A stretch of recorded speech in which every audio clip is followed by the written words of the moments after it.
श्री वल्लभाधीश की जय, श्री गोवर्धननाथ जी प्यारे की જય।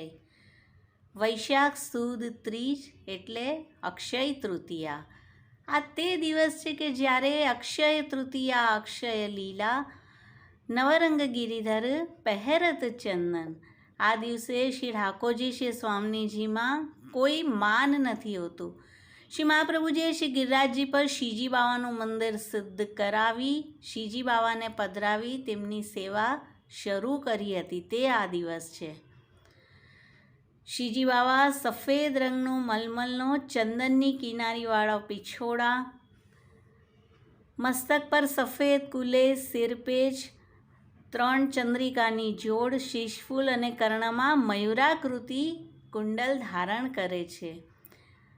હીરા મોતી જડેલા સર્વ આભૂષણ અને શ્વેત ફૂલોના 2 માલાજી, કમલના છડી અને વેણુવેત્ર શોભે છે। શ્રીજી બાવાને આજે ચંદન સમર્પાય છે। ચંદનની 1 ગોટી હૃદય પર, 2 હસ્ત પર અને 2 ચરણ પર ધરાય છે। ઉત્સવ ભોગમાં શીતલ સામગ્રી કે જેમાં પનો, સતુઆ, ટેટીના બીજના ચારોળીના લાડુ, લીલા મેવા, પલાળેલી મગની ચણાની દાળ, શિખરન, દહીં ભાત વગેરે ધરાય છે। અને આ દિવસથી શ્રી ઠાકોરજીને કુંજા, ખસના પડદા, ખસના પંખા વગેરે અંગીકાર કરાવાય છે। આપણને અક્ષય તૃતીયાના 2 પ્રસંગ પ્રાપ્ત થાય છે। એક તો પૂરનમલ ક્ષત્રિય નિત્યલીલાના ચિત્રલેખા કે જેને સ્વયં શ્રીજીએ આજ્ઞા કરી કે અમારું મંદિર સંવારાવો, અને તેઓ દ્રવ્ય કમાઈને આવ્યા। શ્રીજી બાવાને અક્ષય તૃતીયાના દિવસે શ્રી આચાર્યજીએ મંદિરમાં પધરાવ્યા છે, અનેક ભેટ કરી છે। શ્રી આચાર્યજી પ્રસન્ન થઈ પૂરનમલને કહ્યું, તારો મનોરથ હો તે તું પૂર્ણ કર। અને પૂરનમલે વિનંતી કરી, મહારાજ આધિરાજ, મારો મનોરથ છે કે મારા હાથે અતિ સુગંધ અર્ગજા શ્રીઅંગમાં સમર્પું।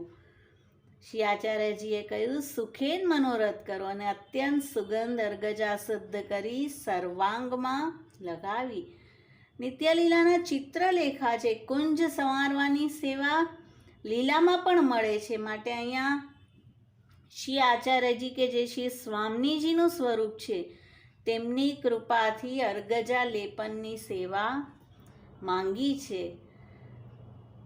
અર્ગજા શ્રી સ્વામીજી સંયોગ સમયે શ્રીજીને સમર્પે છે અને વિપ્રયોગમાં લલિતાજી સમર્પે છે। તો સ્વામીજીની કૃપા વિના આ સેવા ન મળે, માટે પૂરનમલે આવી વાંછના કરી હતી, અને પછી સતત માનસીમાં મગ્ન રહ્યા છે। અને ચંદન માટે બીજા પણ એક વાર્તાજી છે। 2 ભાઈ કુંબી પટેલ કે જે મલ્યાગીરી ચંદન લાવ્યા, નિત્યલીલાના સુમંગલ અને શ્રીમંગલ, ગુજરાતથી એક સંઘ સાથે આવ્યા। શ્રી ગુસાઈજીના કોટિકંદર પ્લાવણ્ય પૂર્ણ પુરુષોત્તમ સ્વરૂપે દર્શન થયા, સરની આવ્યા, અને શ્રી ગોવર્ધનનાથજીની કછુક ટહેલ કરતા એકવાર શ્રી ગુસાઈજી કૃપા કરી, આજ્ઞા કરી, તુમ દો જાય કે મલ્યાગીરી ચંદન લાવો તો આછો। અને બંને જણા મલ્યાગીરી ચંદન લેવા ગયા છે। ત્યાં પહોંચ્યા, આખા શરીરને મઢી લીધું, કારણ કે ત્યાં અનેક સર્પથી લીપટાયેલા આ વૃક્ષ હોય છે, માટે એક ભાઈ ઉપર ચડ્યો અને તે ડાળીને કાટી, તેવું જ સર્પે તેને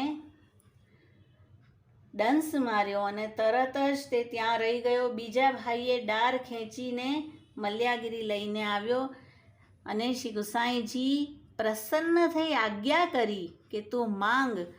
તેણે કહ્યું, મહારાજ, શ્રીનાથજીના શ્રીઅંગમાં ચંદન સમર્પું, અને આપે આજ્ઞા આપી। તેણે ચંદન સિદ્ધ કરી શ્રીનાથજીને સમર્પ્યું। ત્યાં જુએ છે તો બીજો ભાઈ પંખા કરી રહ્યો છે, અને તે જોઈને તે બહુ જ પ્રસન્ન થયો।